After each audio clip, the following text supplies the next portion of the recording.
So this is one of the stories that a lot of people have jumped on and automatically jumped to conclusions to fit their narrative. But I think it's important everyone gets the story. As some of you are aware, YouTubers like Benny Johnson, Tim Pool, and Dave Rubin have all been accused of being Russian assets. Now, to be honest, I don't really watch these YouTubers. I have before. Tim Pool is a little too much pro-war for me to handle. I mean, here's a tweet he sent out yesterday. He wants to send another $200 billion to Ukraine. Like, my God. And Benny Johnson is a massive clickbaiter and spammer, and you could argue I clickbait sometimes, but there's levels of clickbaiting, and he reaches the top of the list.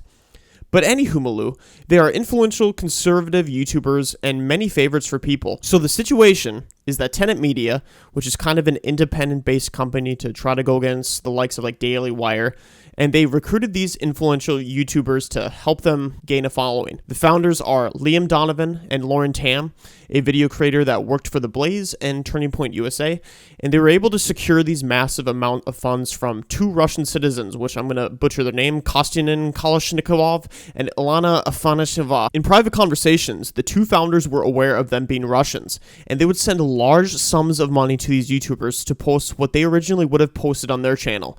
A prosecutor said, while the views expressed in the videos are not uniform, the subject matter and content of the videos are often consistent with the government of Russia's interest in amplifying U.S. domestic divisions in order to weaken U.S. opposition to core government of Russia interests, such as its ongoing war in Ukraine. And if you think about it, that does make sense because these channels really aren't pro-Russia, but they're good at enraging a voter base.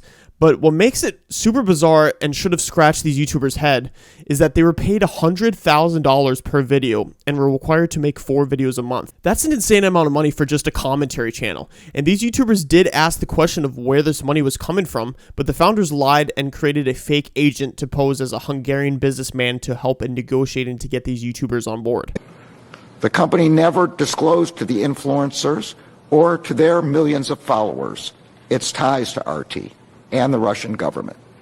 Instead, the defendants and the company claimed that the company was sponsored by a private investor.